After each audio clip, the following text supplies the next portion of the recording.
Supreme court का कहना है कि देश भर में छात्रों के विरोध प्रदर्शनों के दौरान हुई घटनाओं की निष्पक्ष और स्वतंत्र जांच होनी चाहिए। भारत के मुख्य न्यायाधीश सूर्यकांत ने कहा कि लोकतंत्र में विरोध प्रदर्शन एक स्वाभाविक हिस्सा है और देश भर में सार्वजनिक प्रदर्शनों और विरोध प्रदर्शनों पर पुलिस की प्रतिक्रिया को नियंत्रित करने के लिए एक स्पष्ट प्रोटोकॉल की आवश्यकता है। सुप्रीम कोर्ट ने पूछा है कि छात्र प्रदर्शनों के दौरान पुलिस की ज्यादतियों के आरोपों की स्वतंत्र जांच क्यों नहीं होनी चाहिए।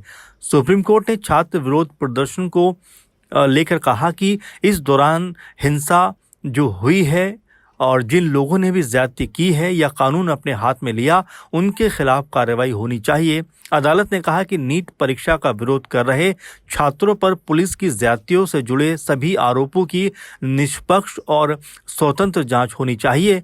प्रदर्शनकारियों के खिलाफ पुलिस की कार्रवाई पर सुप्रीम कोर्ट ने कहा कि अगर तय नियमों का उल्लंघन होता है तो कानून को इस पर कार्रवाई करनी चाहिए। सुप्रीम कोर्ट ने यह भी कहा कि लोकतंत्र में विरोध प्रदर्शन तो होते ही रहते हैं। कोर्ट ने यह भी बोला कि जब विरोध प्रदर्शन और पुलिस की कार्रवाई के लिए एक समान नियम लागू हो जाएंगे तो जिस किसी ने भी ज्यादती की है, कानून को अपने हाथ में लिया है या कोई भी अत्याचार किया है, उसे कानून के दायरे में लाया जाना चाहिए। भारत के मुख्य न्यायाधीश सूर्यकांत की अध्यक्षता वाली बेंच ने कहा कि कोर्ट पुलिस हिंसा के आरोपों की जांच कर रही है, जिसमें गंभीर चोट, महिलाओं, वकीलों और मीडिया कर्मियों पर हमले के दावे शामिल हैं।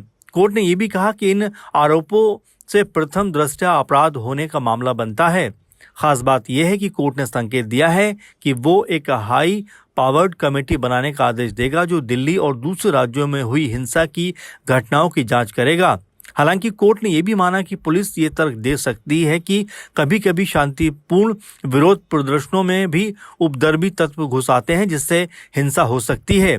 इस बात पर भी जोर देते हुए हर संबंधित पक्ष को कोर्ट की मदद करनी चाहिए। सीजीआई ने कहा कि विरोध प्रदर्शनों और भीड़ को नियंत्रित करने के उपायों के लिए प्रस्तावित अखिल भारतीय प्रोटोकॉल में कुछ मामूली बदलावों की ज़रूरत होगी, क्योंकि चीज़ें अब पारंपरिक तरीके से नहीं हो रही हैं और इस मुद्दे पर ध्यान देने की ज़रूरत है। फिलहाल देखना होगा कि कोर्ट की इस प्रतिक्रिया के बाद सरकार की तरफ से क्या कुछ कहा जाता है और जिस तरह से पुलिस को लेकर लगातार सवाल खड़े हो रहे हैं, इस पूरे मामले के बाद पुलिस की तरफ से क्या स्पष्टीकरण सामने आता है।